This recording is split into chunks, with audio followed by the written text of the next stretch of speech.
What is a full-time trader, guys? Doesn't have to work outside of that source. So using trading as a full-time income and doesn't have to work outside of trading to derive that income. That's a perfect example, isn't it?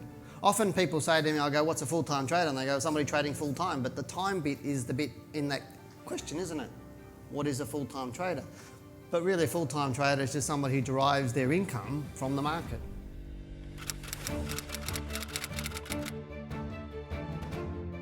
Positive, especially this weekend of the Art of Trading.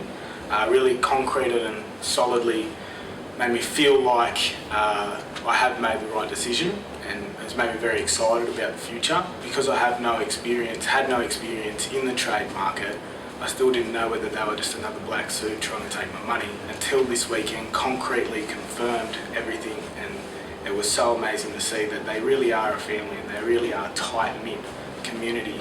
My experience was very rewarding. The staff, I think, are so dedicated that it's a great atmosphere that you want to be around. And we were talking about that risk and reward and how important that is, and what's my whole strategy for risk management, and if I'm having different portfolios, is my risk management strategy going to be different? John Gow was unemployed when he started investing in shares through Wealth Within, a guide to help do-it-yourself investors make some smart decisions. With trading, it's not about being in the market all the time. It's about just being in the market when it's the right time, because the share market, you can just trade with your laptop. I'm not being told what I can and can't do by a boss. What your goal is what you can see in the future, isn't it? Yeah? Right now you don't know what you don't know, do you?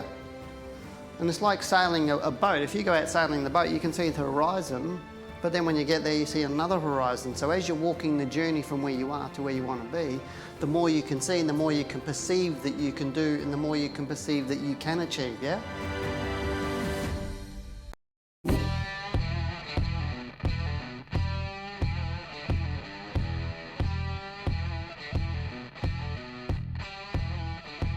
Well, joining us this morning on Studio 10 is financial expert Dale Gillham. Hi, Dale. Hello. Finance expert Dale Gillham from Wealth Within. It's nice to see you again. It's amazing listening to a professional trader who's doing what you're aspiring to do and hearing it firsthand. Too many people ring me up and say, hey Dale, I want to make quick money, but it's not about getting rich quick.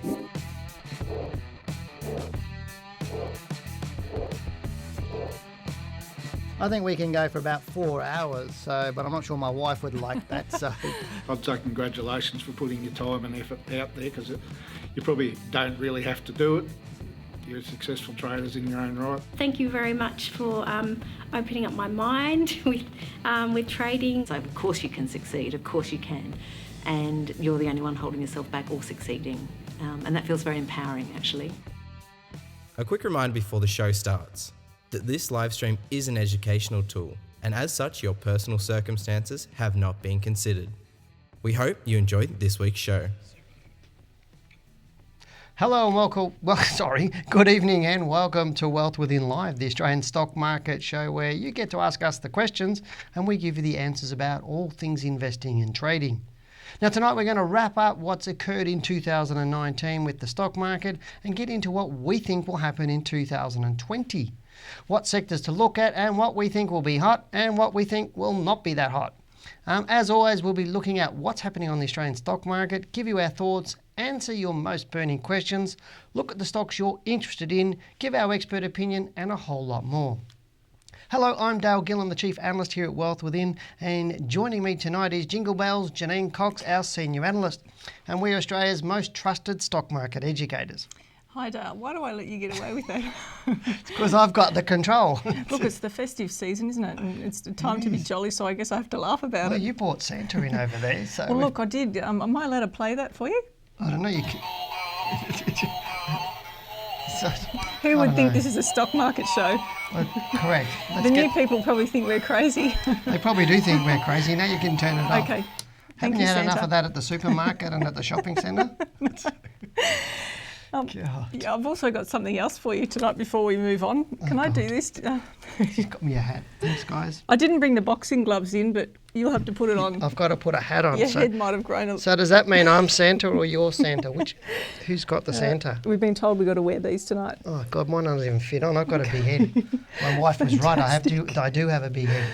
All right, then, there we go. So how's that? We just put on a bit of a show for you tonight. Looks perfect. Can we get onto the stock market? Yep. If you have a burning question for us, on the right of the screen is a chat box, so put your questions there. Also, a big hi to anyone new to the show. It's great to have you with us tonight. And moving on, it's the third Tuesday in the month, and you know what that means. We take a look at world markets, and this goes hand in hand with our topic for tonight. So let's get into the discussion on the world markets now. All right, here we go. On the screen there, you can see we've got on the left-hand side, we've got the Hang Seng there, up about 4.4% for the month, which is pretty good for the Asian markets. Shanghai Composite's up about the same. The Nikkei about 2.8, so that's good for the Japanese market. The Footsie's actually up 2.35. Now, we know that that's really been languishing because of the Brexit issue for a while. We're going to have a look at the Footsie chart. We're going to have a look at charts of the Footsie and the Dow and the DAX in a minute. But we're going to get excited about the Footsie, aren't we? Yeah, look, we've been waiting for that to take off for a while. So, look, the NASDAQ, the US markets are looking quite interesting, but they're sort of the middle of the road at the moment, which is interesting, around 1.7 to 2%. It's 1.6 for the S&P 500. Then we go down to the Dow Jones. We've got 0.66, which is interesting. So the leaders of the market, or the biggest heavyweights on the market, the industrial average, 0.66. We've also got the Australian market. Now we've been lagging a little bit. You can see right there it's a bit flat for the month. So we'll get into that shortly. So Dale, did you want me to move straight through to the... Go and have a look at the year, because obviously we want to look at what's been happening with the year, because... we did that last week, but I mean, it's interesting because markets have moved on, haven't they, this week? Yeah, well, obviously we want to show people what's happened this year in terms of world markets, because often we find people, you get this all the time, don't we? We get people saying, oh, the Dow's, I've got to go and invest in the Dow. And we go, but the Dow's already made its run. Yeah. So mum and dad or average investor or beginner investors tend to buy at the top and sell at the bottom. And the professionals, as we know, buy at the bottom and sell at the top. And a lot of investors will get into a market long after it's run. And what we want to do is have a look at where that's been running and what's going to happen. So is the NASDAQ going to be the best performing index in the US next year? Because it has been this year. The S&P's done better than the Dow. But the Footsie's been held back. It's only been I think in the last 2 years, the Footsie's only gone up about 3%. Look, our market's been held back. Asian markets have been held back. Yeah. So I think we're going to see some moves on our market and the Asian markets as well. Yeah, and people buying, a lot of people have managed funds in different areas like overseas investments. People do have ETFs in overseas markets. So it's really good for them to know what these markets have been doing, because if they're in a market like, let's say, the NASDAQ and got exposure on an ETF, they would have done okay this year. But are they going to do really well next year? Or if they're looking for what the opportunity is, where is that opportunity? So let's have a look at the yearly returns on these. And have a look and see what's been hot and what's not been hot. Well, that's exactly to your point, isn't it? Yeah. So the NASDAQ's right at the top at the moment for the year. We're looking at New Zealand, interesting's right up there. S&P 500 still at the top. The DAX, which is in Germany, that's 27%. Australia is sort of the middle of the road, but still a good return there, around 22%. And then Shanghai Composite, all the Asian markets are sort of in the bottom half, which is interesting. And then we've got the Footsie right down low, which is going to play catch up soon, and the Hang Seng 6.43%. So there's a real, it's almost like it's switched. The month that we've just seen, the month as it was, almost, we're up to the 17th of the month. So there's still time, I guess, for the end of the month. And we're seeing some markets moving now, but looking at the yearly returns, there's a big spread, there's a big difference. Yeah, it's a huge spread, and that's where I say a lot of people think every market follows the Dow. And we see we're just bombarded with that much news from the US markets. You know, it's like our market goes up or our market goes down. It's because the Dow did something. But often when you look at it, our market will do something and the next day the Dow will follow our market. I don't know how many times that's happened. In the last month, I think our market's moved up, then the next day the Dow moved up, because they're like 10 hours, 12, 14, 15 hours behind us. But it's interesting how that actually works. But how does every market follow the Dow if the Straits Times index is, only up 4%, the Hang Sen's only up 6%, the Footsie's only up 11.6% this year. So you're looking at these markets, and our market, we've done what? Our market's done 21, or the XJO has done 21%. So we're sort of midpoint there. Yeah, so you're talking about if people have got investments overseas, or they might have money in their super that's invested overseas as well. Correct. So that's something to think about, isn't it? Well, it is, because you do have the funds. There's multiple different funds. As you know, there's thousands of different funds. There's lots of different ETFs. Financial planners have an obligation to diversify your investment. It's under their fiduciary duties, yes. To be able to do that and have that diversification. So there might be people watching that do have managed funds, whether it's just directly in their own name or whether in a super fund, and whether they've picked overseas components within their super fund. So by understanding where the money is flowing, because when one market gets too hot, the big end of town move money to other markets that aren't doing as well, that they see value in, like we're talking about China. The Shanghai Composite's up 19.6, but it's really been held back a little bit too. Yes. Because of this US-China trade deal. So what's going to happen with that? So have we finished talking about this list? Yeah, I think we've done that. That's all right, so let's go and have a look at the stocks, the actual charts themselves. So let's look at the Dow itself. And it's really coming out of this interesting pattern, isn't it? I mean, with the Dow, I don't think I've seen this sort of pattern. If you go back for years, let me hit that so we can get it and see it. Where have we seen another pattern like that going back all the way through here? And we're right now back at 1984. Probably in the 90s, really. Yeah, and it's really, you can see a bit here in these 90s where it's gone down and sideways and down, but it's really interesting how it's sort of like this wedgie shape that's sort of rising. But I think that's because of obviously what's been going on with the US-China trade talks. Obviously, we had last Friday Trump come out. He's missed a tweet. He's tweeted that phase 1 deals have happened. They've agreed to certain things. China's agreed to buy certain manufactured goods, pharma share and other stuff off the US.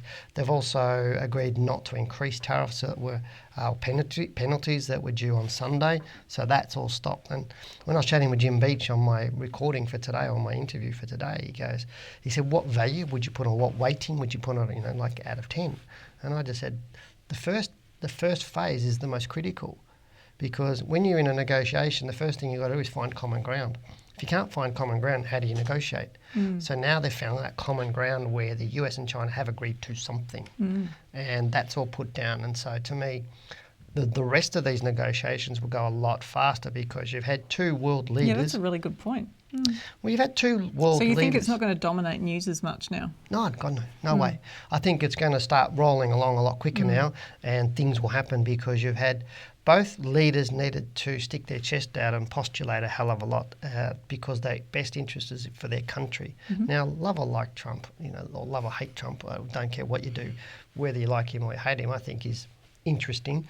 But he really does need to get this deal done. Otherwise, they're not going to get elected next year. They're moving into an election year. They need to get a deal done. They need to get it done quick. Trump's has been impeached, so he may not even be president in 3 months' time. But the party needs to get this done. Otherwise, they'll go into election in a really bad state, especially if Trump's not their leader.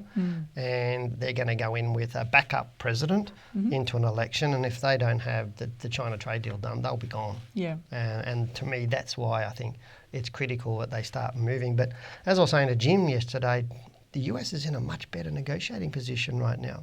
We're talking about unemployment is at levels it's not seen since the 60s. So it's really unemployment's there. We've got wages growth of 3%. We've got manufacturing up. We've got retail up. So whilst they're not spectacularly up, they're better. And once the deal's done with China, everything's going to flow. Which is interesting because all of that was already there before. And yet when you look at the chart, it's been going sideways for so long. So that's what people, question. So January 2018, the Dow only just made a new high recently, so a month ago, really had done nothing all of that time sideways, and yet a lot of that data was already showing signs of improvement. And I really think that it's really important right now because we've seen Brexit come to the, with Boris Johnson now being elected. With the Conservatives back in his state, backing him. So, he's actually, going to push things forward now. So I don't think it's a coincidence that that's happening at the same time as what's happening in the US at all. I think we're going to end a lot of that CRAP this year, and we're going to start 2020 which is good with for that. stability of the markets. Yeah, and I think year. the boat anchor's been cut, that we've chopped the boat anchor off, and I think it'll go. Like when you're looking at the Dow, if we're going back onto the Dow, if you're looking at here, I think 28,000 points will be happening easily by the end of January. Yeah. But I'm thinking in the realms of that 33,000 points somewhere in the next year. So I don't, whilst it may not be as strong, I don't think it's going to be weak. If the deals keep going through with China, I think that's going to it's going to like snap that. Yeah, I think they're going to be watching the Fed more closely now. Yes. So I think that's going to come to the forefront. And so, in the past, if we go right back to 2013 through to 2015, that period there where the market went sideways and down, there was a lot of the Fed's announcements that were having an impact on the market then. And I still think that that's had an impact here, even though we've seen this China-US trade deal. I still think that the Fed have had an impact on the market as well. Oh, they do. Yeah. And obviously they can drop interest rates a little bit more. But one other interesting question Jim asked me yesterday for the interview that we released today is what he said, well, markets must have lows in a regular pattern. This is what you talk about. And he goes, okay, yes. And he goes, well, when's the next big one? And I said, well, the next big one's not due to sort of 2022 to 2024, roughly. And I said, that'll be somewhere between 15 and 25%. Yep. Between now and then, I think we're going to go a bit more bullish on the Dow, so it's still looking good. But because we're getting into the end of that move, it'll probably slow down a little bit. Yep. And other markets will play catch up. So let's go and look at some of the others. We'll go and look at the DAX and the Footsie, because the Footsie interesting to look at. Yeah, look, the DAX is interesting because it looked really toppy around here, and the expectation that we had at the time was that, okay, we could see it take a bit more of a pullback. We're not seeing that now. It's actually driving faster and higher, so this is a really strong market now. Probably not one that the listeners are really that interested in though, unless they actually invest in that area. But the Footsie is one that is interesting. So the UK market, you can see here what we were talking about before. So since back here in 2017, we've seen nothing but a sideways market on the Footsie and down largely. And now we're just starting to see a bit of a resurgence in this market. And this market must get through that high in July 2019 in the next few months. And if it does that, then we could see it continue on. I think it will. Yeah, it's looking good. If all the noise around Brexit hasn't seen this thing pull back. Yep. Because the market just wants a resolution at the end of the day. I think in the end, does the market really care which way they go? Probably not at this point now, because it's all about perception, isn't it? Uncertainty leads to volatility. And we know that, and when the masses are uncertain, there's a lot of volatility. But the thing is the Footsie hasn't gone down. It's held up around those levels for the last few years. And yet, if you said to anybody, will Brexit happen? Most people would say yes. It's definitely going to happen. It's just a matter of when, not if. Yeah. Because there's so many people in the UK wanted it to happen. It was just the Parliament just not really playing the game. Yeah, there were factions in the government. There were factions and they were infighting, and that's what I was sort of saying to Jim. I said too often now we have politicians that are very short-sighted, meaning all their vision or field of vision seems to be the next election, and so they make decisions to get them into. Well, the other side becomes irrelevant if they lose, and that's the problem. So for them, so of course they're going to fight it. So right now, I think the Footsie is going to be the place for next year. I think once, because Brexit will happen. It looks like it's going to happen by the 31st of January, that the UK will be out of the EU. First country ever to exit the EU, and that's been in place since 1945, after the Second World War they started. 28 countries in it. The last one I think was in it, Portugal or something like that. Yep. But now the UK is going to be out by January, so I think that's going to take the boat anchor off that one too. And I think we'll see some good value in the Footsie. So let's move on. Okay, so if we continue on here, we've got the Hang Seng. Okay, so Asian markets looking rather sideways as well. This was really threatening to the downside back in August, but we've now seen a bit of a push up. It's actually attempting to move higher again. So as Dale was saying before, we may see this push higher now. Really need to see the move through that November high to be confident that it's going to continue. But I'd actually like to see it through the April 2015 high. I mean, just to think, that if you had money in the Asian markets right now, you wouldn't be doing too well, because it literally has done nothing over the past few years. I mean, this is why being in the market at certain times is so important, and not just riding out markets. Look what happened during the GFC to this market. It's an indication that this is an extremely volatile market to be in for anyone, and that's where a lot of problems happened. People lost a lot of money, and funds actually closed their doors and stopped people withdrawing money when this happened. That AMP was one of them with their Asia fund. And so there's 66% down in the GFC for this market, so it's bigger than ours. And Asian markets are much more volatile than European. Which is great for when they go up, because you can make some good money out of it, but you can't just put your money into these types of markets without actually really knowing the direction. Well, they're not really a buy and hold, are they? Definitely not. They're really that. And I think from a terms of Australia, when we're looking at what's going to help Australia move, that's going to be the Asian markets, because you've got China's got to move, the Hang Seng will probably move.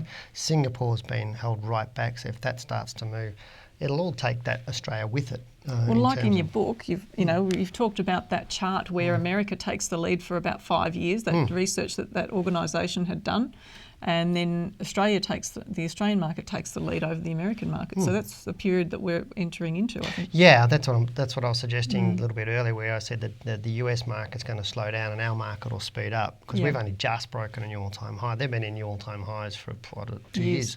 Something like that. So now we're going to overshoot things a bit. So therefore, we're going to have a really good run up into 2022. To me, is that all we want to talk about now with the world markets? Yeah, I believe, well, that's pretty much all we need to talk about in terms of world markets. So if you are on the world markets, I'd be looking at Asia at the moment, more so for opportunities rather than the US. And Australia. And the Footsie. And Australia, yeah, too, absolutely. So they're the markets that I'd be looking at.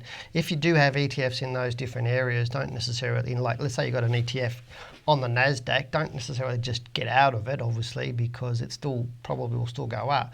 But what we're saying is it probably won't go up as strong as what it did this year, because it had a very strong year this year. And generally what has a really strong year one year doesn't have it the next year. So look at some of those underperforming markets and then get your money, maybe put some money into it or move out of one and move into the other. So that's what they're rebalancing that portfolio. But it's looking pretty good.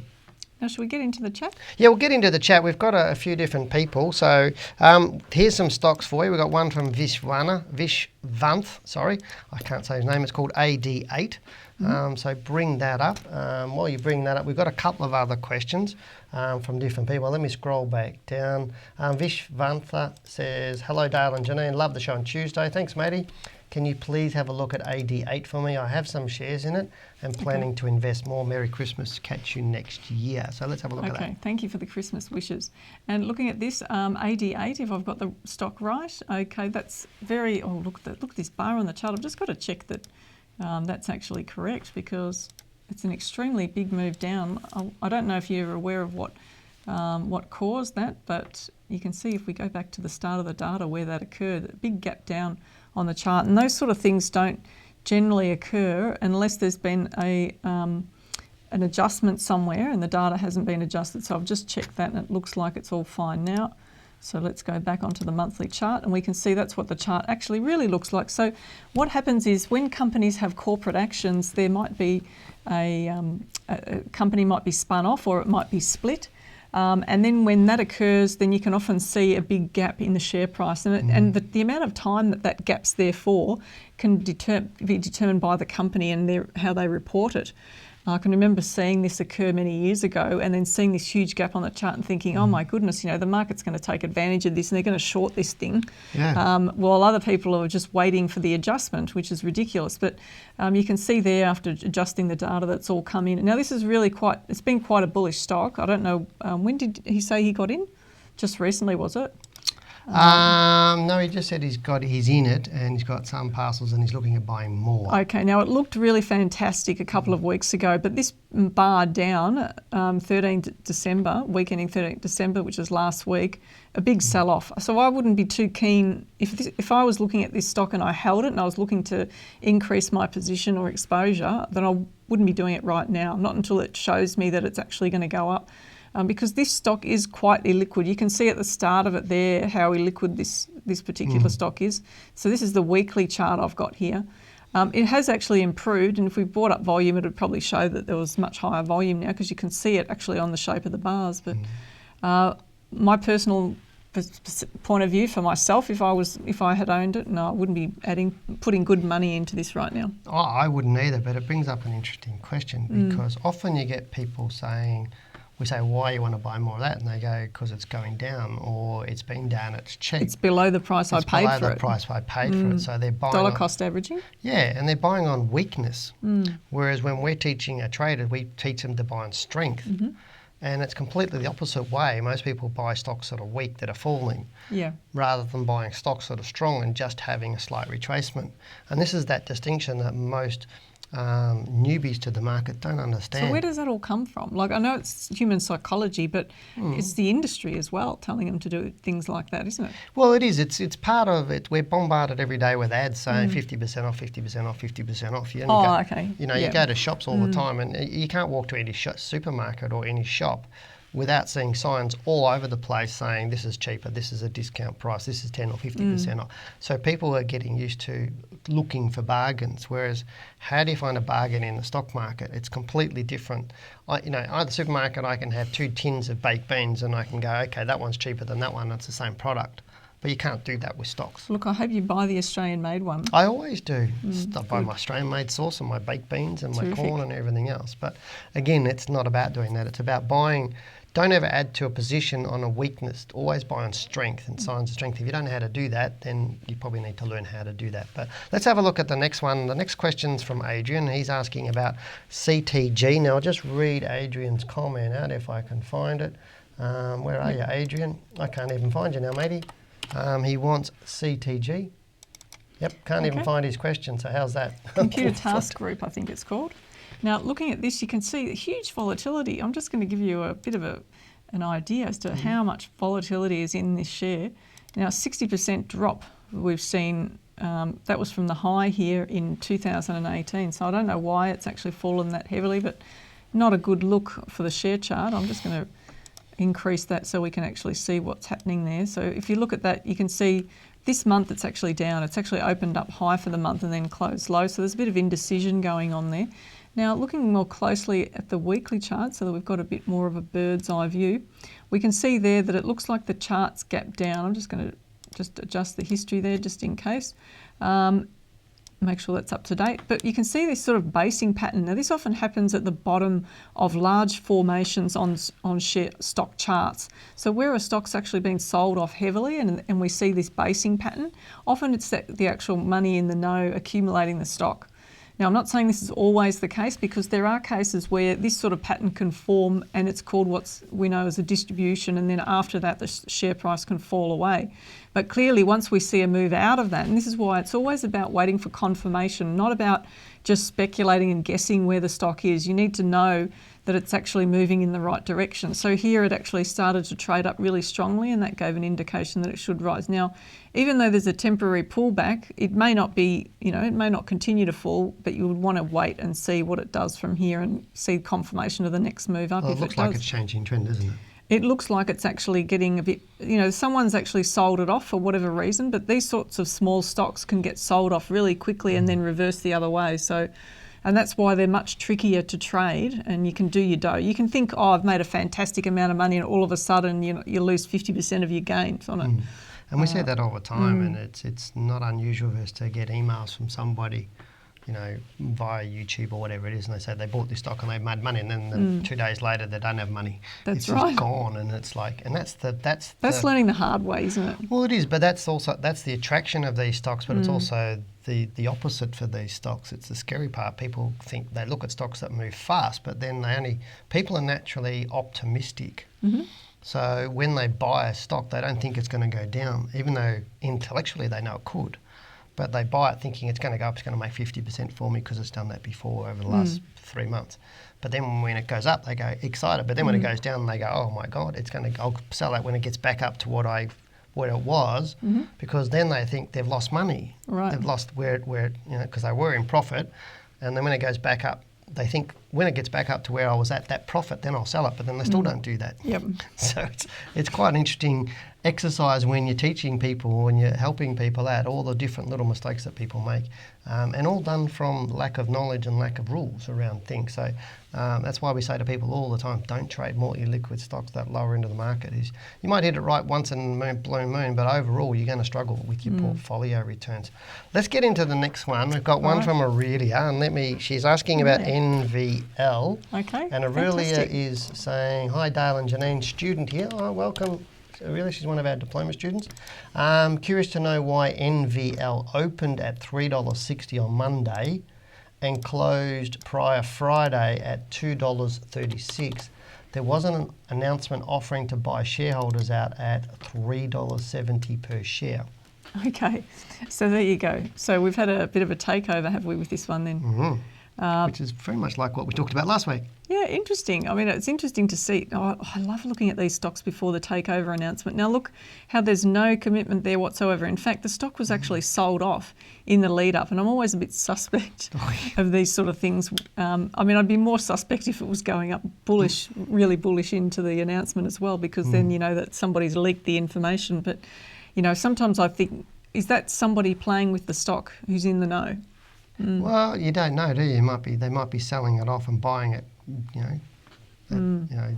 Because if you look at the history of it, how often did it do that? It didn't.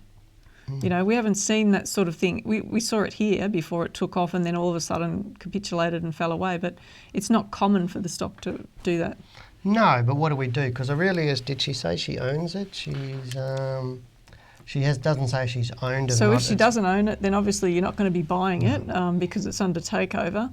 As a general rule, that's what we follow. So that's one thing that we do. And if you own it, if we owned a stock and it was under takeover at the time, then as an example, we had one not long ago that we had in the portfolios, and we just chose to sell it and not hang around and wait for a little bit more, because what you have to do is weigh up how much more are we likely to see from this. And looking at the size of the jump on this particular share, I'd be, unless there's some other company in the wings, I'd be, saying that I'd be happy with that, and a bird in the hand is worth two in the bush. So yeah, it is. Yeah, I mean, Tom, I'd totally agree, because that's what we did with Caltex. Because we bought it a few weeks before it jumped, but jumping up to that price, it's a huge move. And so, why it jumped to that point, Aurelia, was simply because of the takeover bid was at $3.70. That's why it jumped to that point.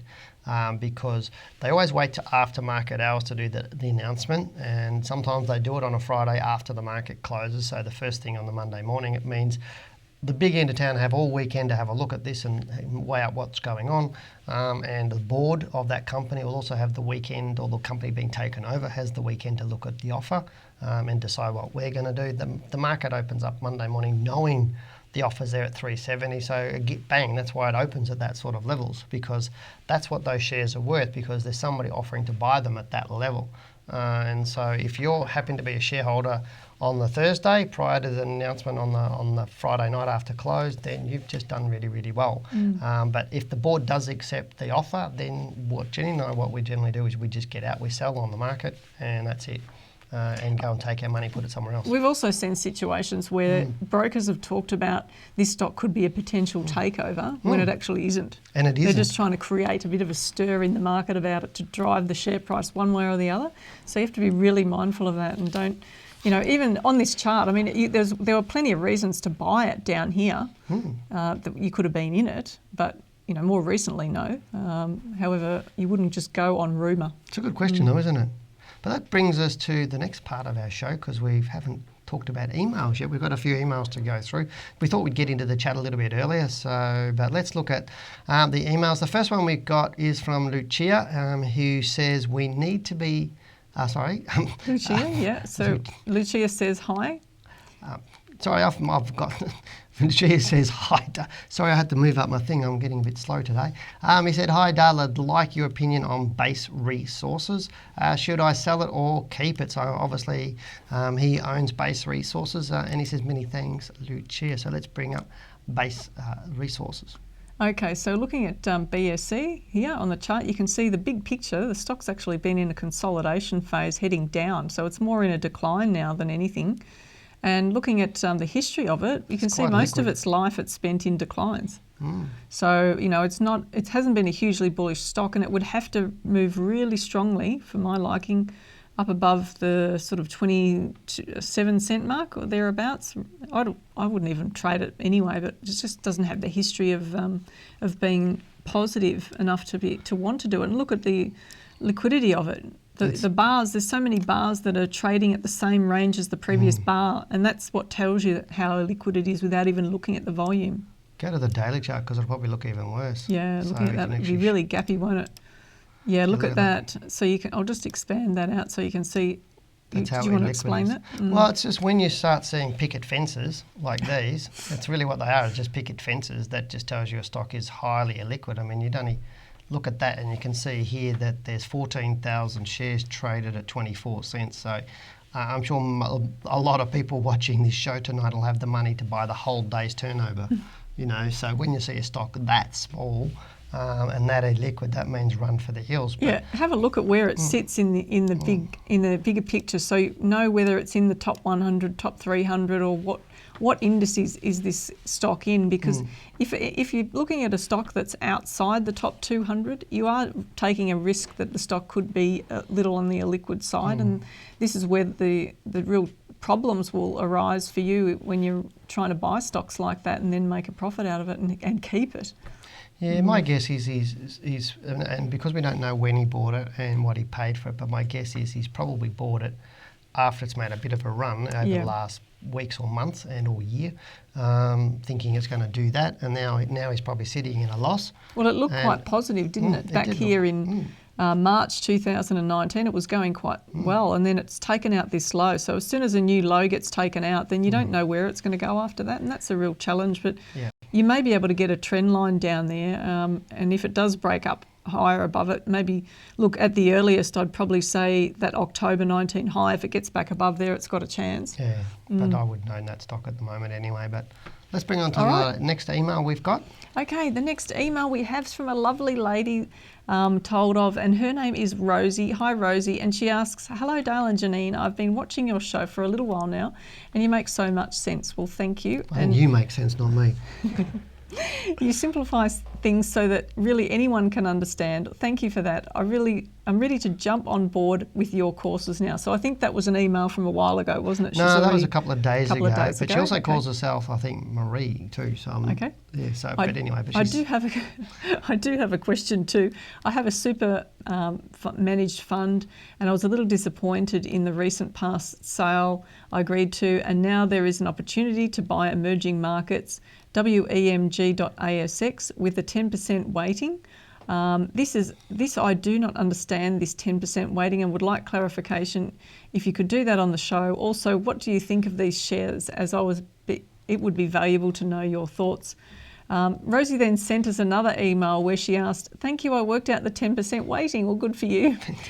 Could you add to my question, only if you can, if I were to purchase these shares, would I wait for it to pull back? And if it does, as it seems like it is at a new all-time high and something like this, I'm not sure how long that would last. Is it smart to buy at the peak and wait, or watch for it for a little while? Thank you.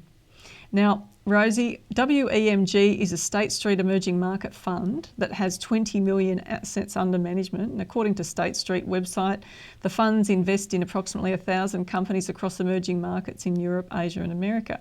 And they include the BRICS, which are Brazil, Russia, India, China and South Africa, as well as Korea, Taiwan, Thailand. There's a whole basket mix in there. So you don't even know what you've got really.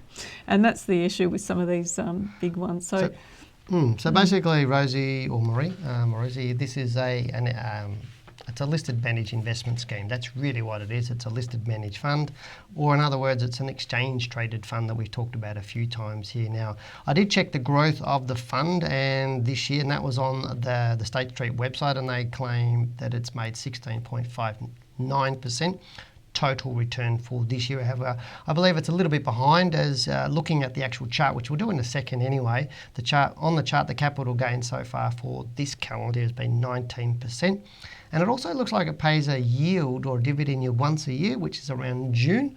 And that looks like it's somewhere around about that sort of 2.4% or around about 2.5% yield that it gets. Now that's only a 1 year return, so you can't really get a good indication as to what it's like though from that. No, but you'd think with emerging companies, it's buying sort of that lower end of the market for higher growth. It'd have to be really volatile.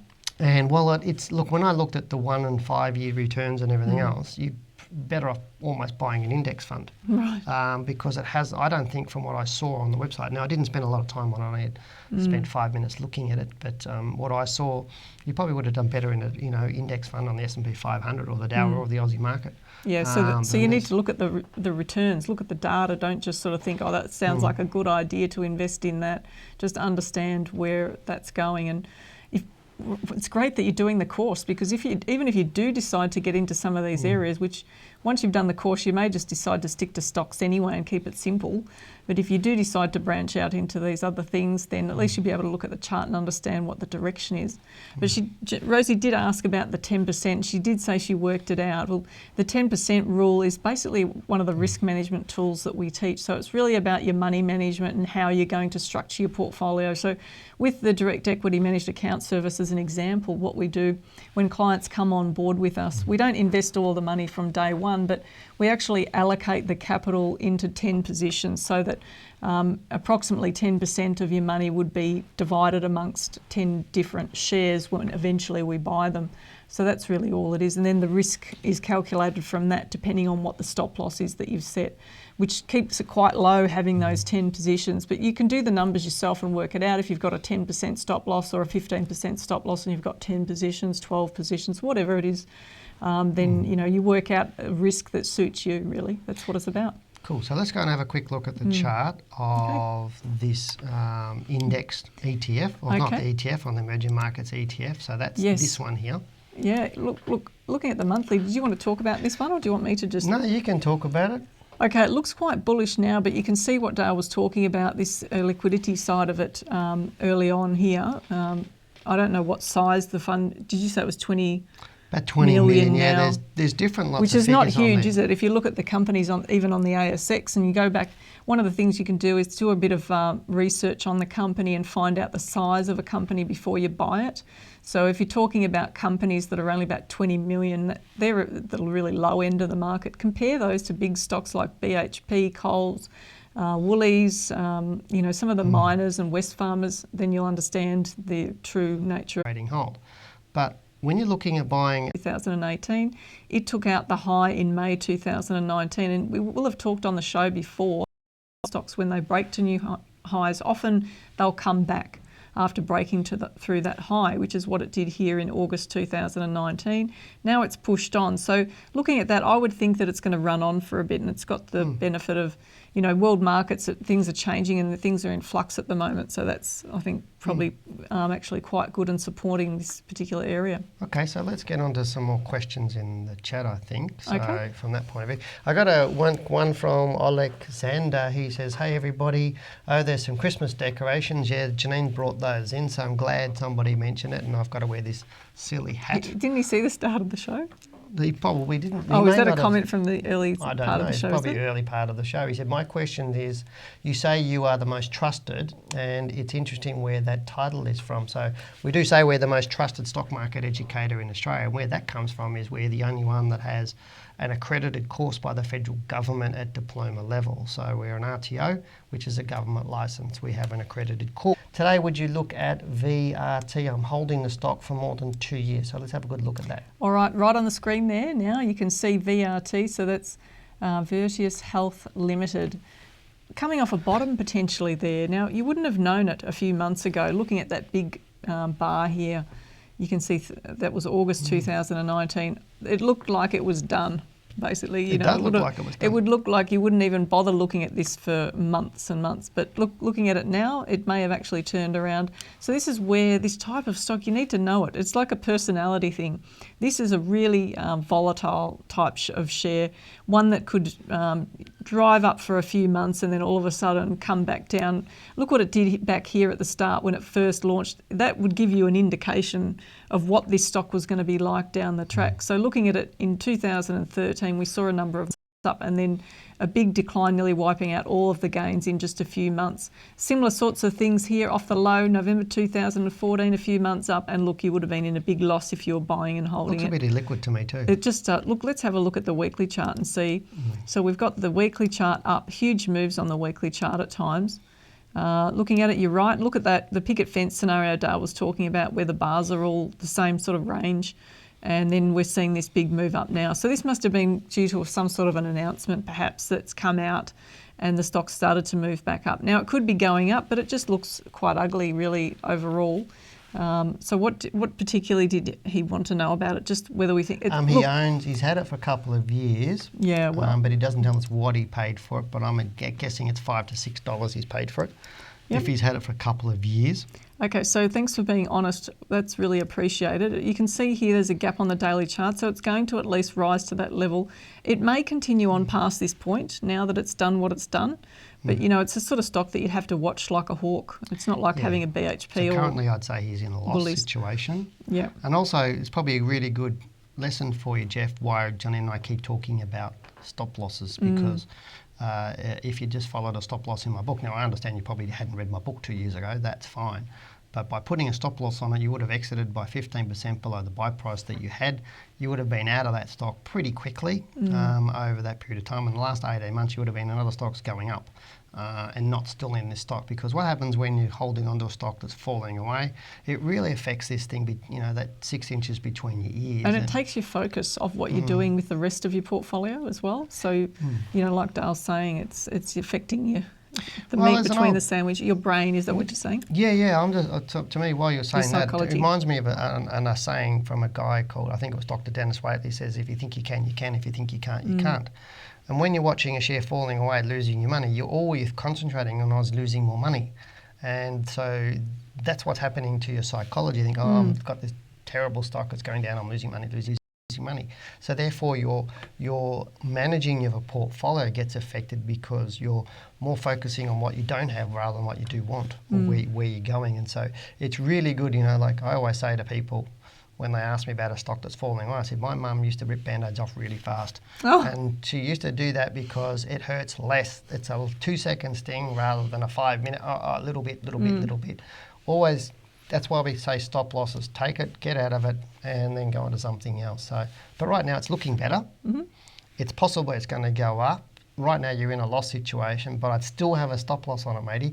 If it starts to fall away, then I would exit.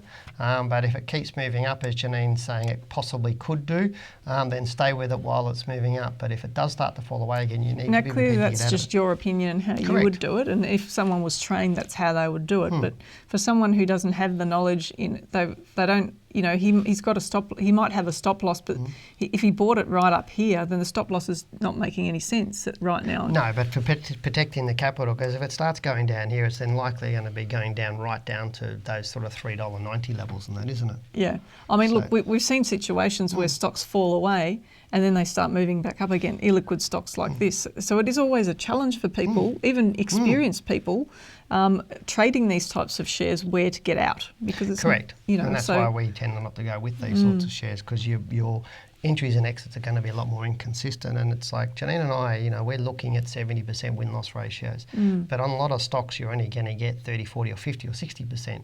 And depending on the rules, depending on the rules that you use. And so that's where you get this hit and miss game. And a lot of traders are hit and miss constantly every day. We're getting people, last week you talked about an email of a special offer for people that are wanting to enrol in our diploma that we had to send out because there was some IT issue. The guys have been absolutely flat out all week with people wanting to enrol in the diploma because the special offer is so amazing. And I think it was your hat, that Santa hat that did it. Your little recording. The Santa hats. Oh, my Santa hat. Is that what you're talking about?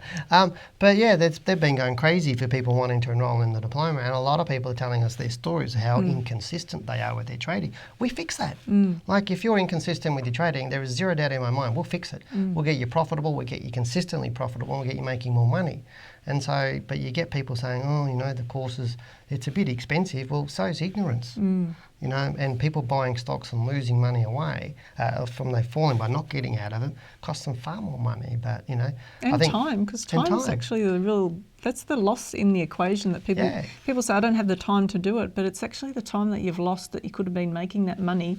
What difference could that make towards the end of your life or towards your retirement or whenever that, you could retire 10, 15 years earlier potentially. Yeah, absolutely. So I think the special, if you haven't seen the email for special, give us a ring tomorrow and we'll send it out because I think it finishes Friday. The end of this week. And you've got a special for our managed account service, finishes haven't you? tomorrow.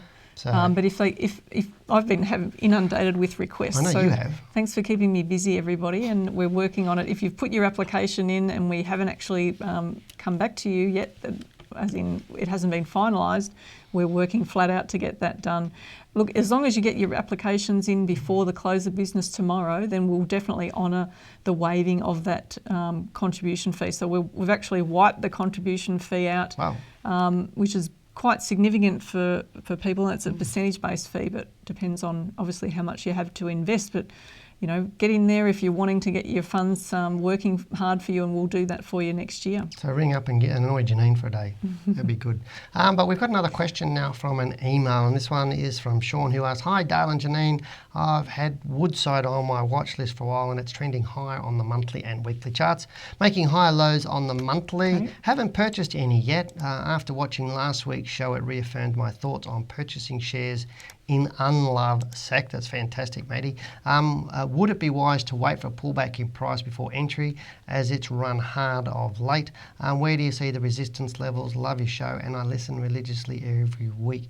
Thanks, Sean. But isn't it interesting? Everybody keeps saying to us, do I wait for it to pull back? I mean, we had Rosie say the same thing, and I constantly get people say, should I wait for it to pull back before I buy? And the main thing is that you've actually got some risk management in place, even if you do make the decision to get into a share. Because, you know, it's about being into a share for the medium to long term, not necessarily being in the trade for the medium to long term, but being in the share. So that share becomes your worker. So if, for example, the next trade happens to be the losing trade, because probability says that you are going to have some losing trades in shares. It's just the nature of trading. And so therefore the next trade could be the real big winner.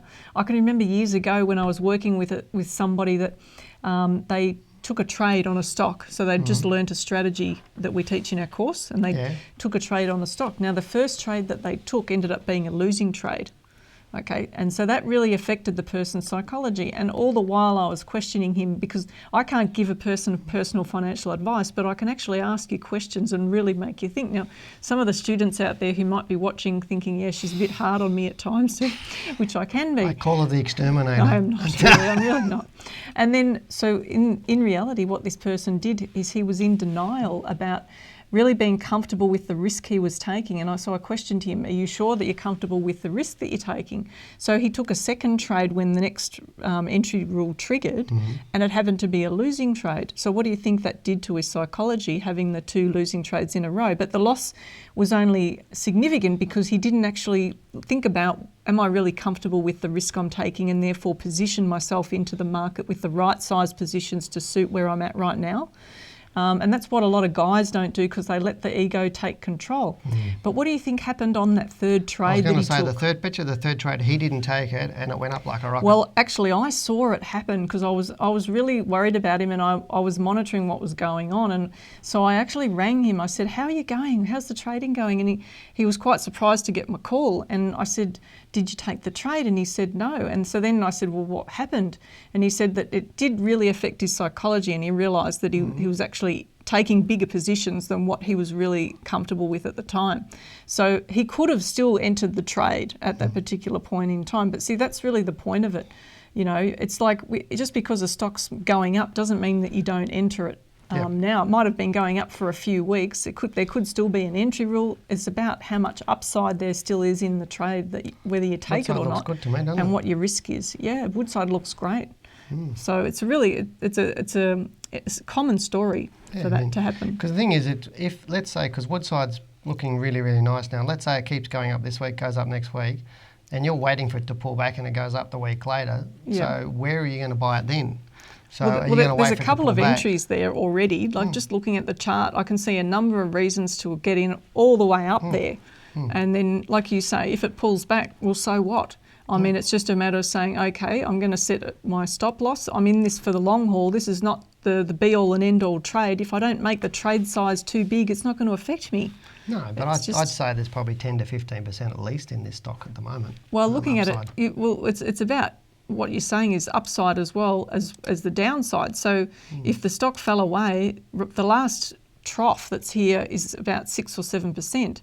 So there, again, you could decide to set a tighter stop, for instance, on it than a 10 to 15% stop loss and say, well, okay, I'm going to get out of it if it goes below that because I think then it's not going anywhere. Yeah, correct.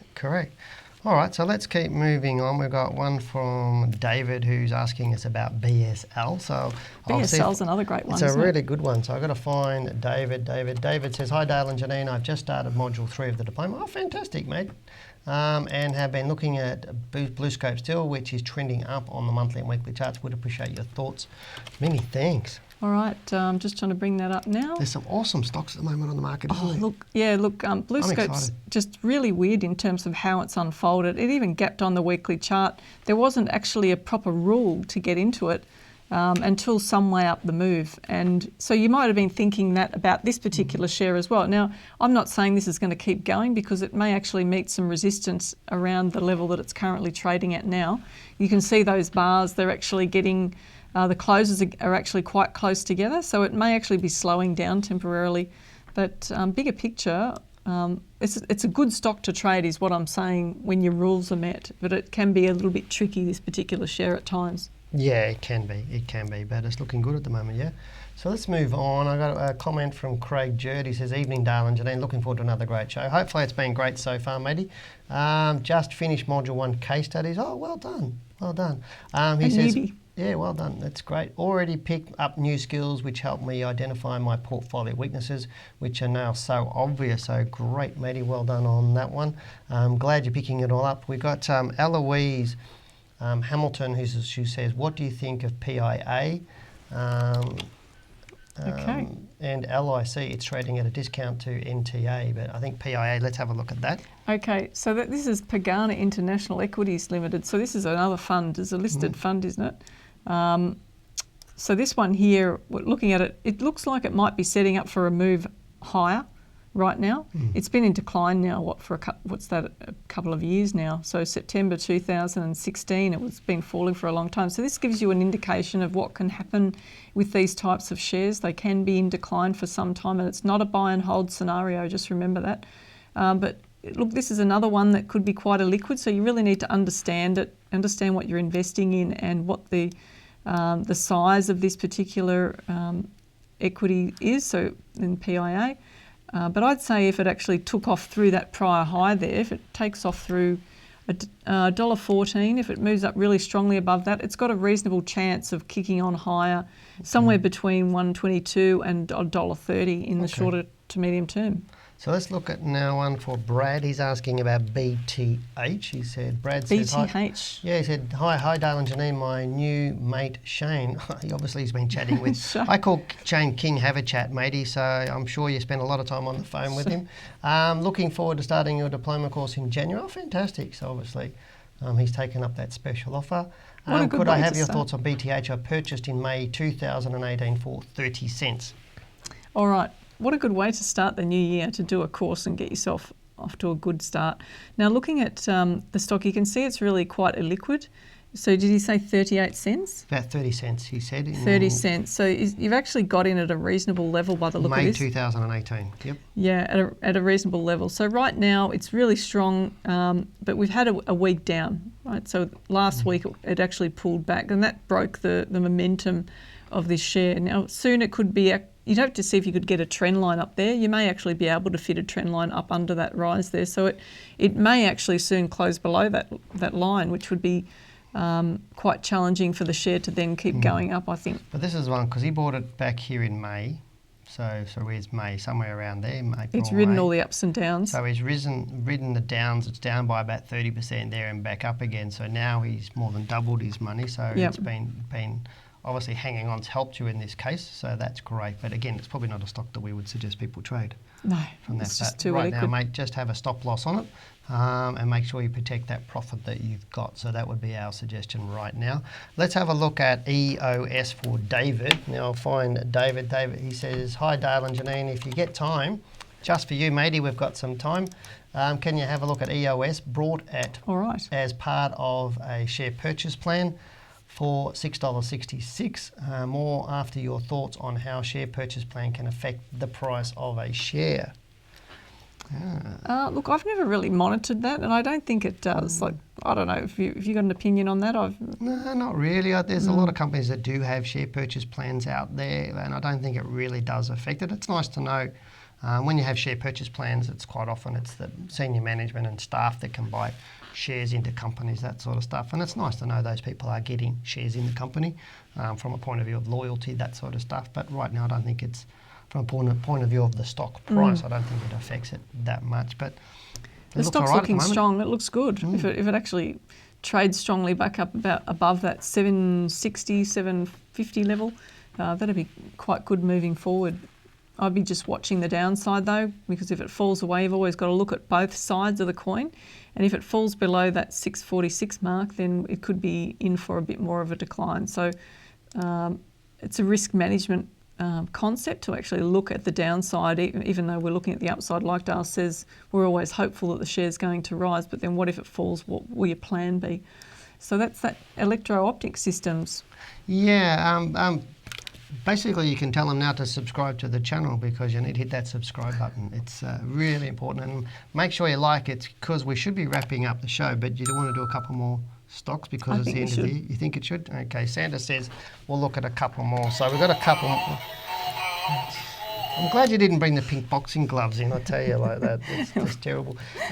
We've got a couple of things here. So can you bring up Wally? Yeah. From that, and Treasury Wines. They're the two we'll bring up. Got one from Charisse. He says, hi Dale and Janine and all the crew. Thank you for your support and help so far. Love the course. Looking forward to continuing learning in the new year. Have a wonderful festive season and be safe. Fantastic. We've got Aman Pratap says, can you please, Dale and Janine, have a look at Treasury Wines? The stock has had a bit of a fall lately, so we'll have a look at that one as well. All right, so we've got Worley there. This is a stock I really like. Now, it's looking from a long-term perspective. If we go back and look at the whole history of this share, we can see here it looks like some long-term decline finished and pattern finished in 2016, which generally means that the stock is long-term bullish. So if we continue to see these current moves, and they're looking really good, and over into 2020 we see a move higher above that July 2019, then this stock's likely to be really strong going forward. And in saying that, you've got to expect with a stock like Worley Parsons that you are going to see some ups and downs along the way. That's just the nature of this type of share. Yeah, but the areas we like for next year are materials, energy, yeah, utilities. Definitely. Stocks like Worley Parsons, obviously they work off the mining sector. Off the mining sector. You've got Monadelphous works off the mining sector as well. So they're the stocks that we actually like moving forward. We like some of those things like your oil searches, stocks like that. Also like your BlueScope Steels, your One Steels, we're liking those sorts of stocks. So have a look at those sorts of ones that have been held back a little bit the last 12 months and move into that. Obviously from a point of BHP and Rio and Fortescue's made a huge run all year.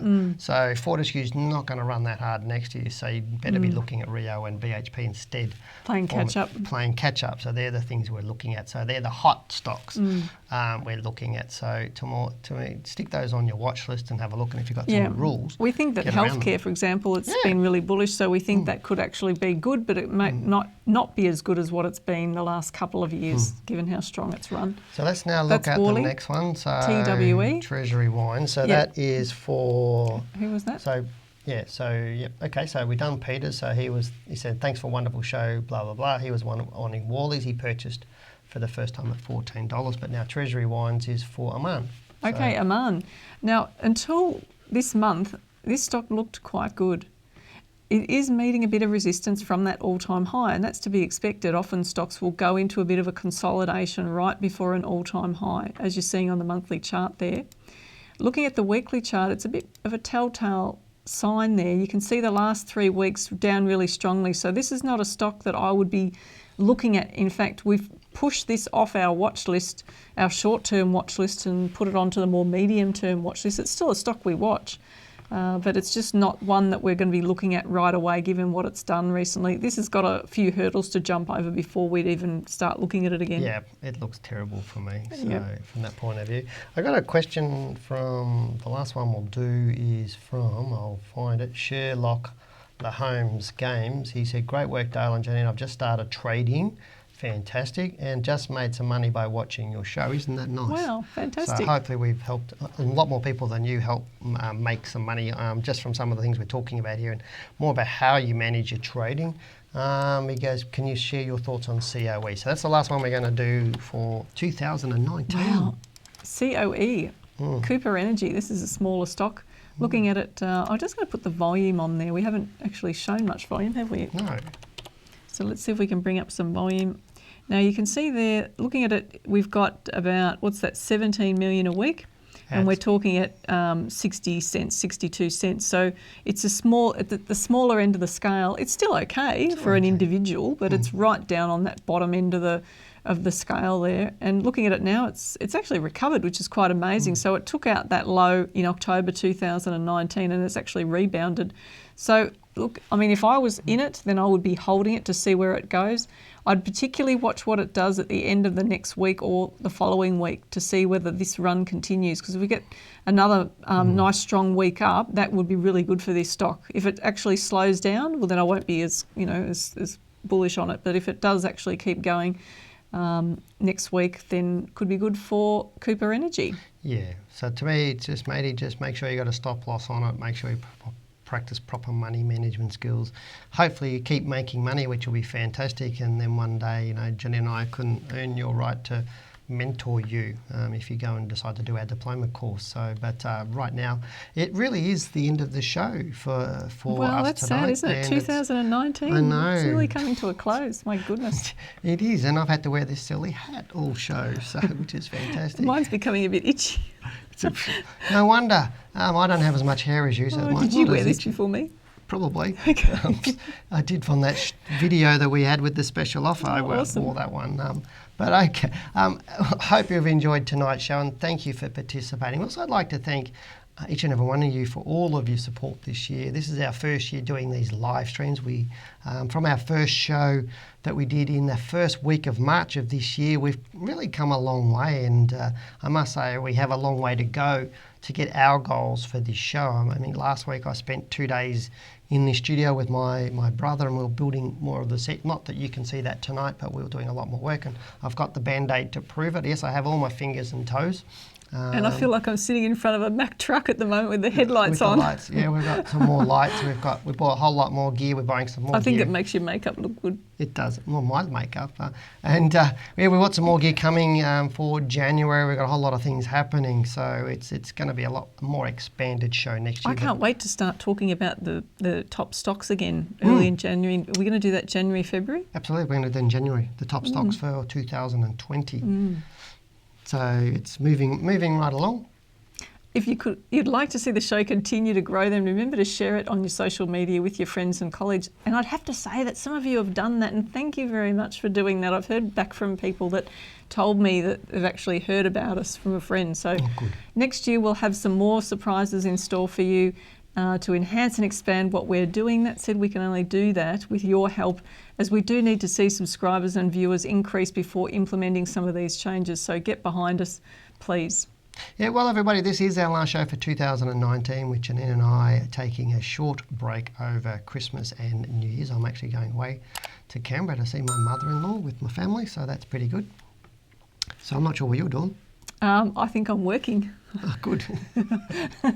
So make sure that you put this show into your calendar. I think I made an appointment for Monday, the 23rd? Oh, you did? Yeah. That's nice. And Nancy, I still have to catch up with Nancy as well. Dale and I will be back here on YouTube Live on Tuesday, January the 14th at 7 p.m. Remember, we're always happy to receive your questions, so send them to info@wealthwithin.com.au and just type Wealth Within Live in the subject line. Well, that does bring us to the end of the show and the end of the year for us. And again, we really hope you enjoyed it as much as we have, bringing it to you all year. And as always, thank you for joining us this year as we launch this new show, and we hope to see you again next year when we start up in January. For now, we wish you and your family a happy, safe and enjoyable Christmas and holiday season. But for now, goodbye, good luck and good trading. And just remember, make 2020 a great year for yourself. Do something different. Booyah. Bye for now.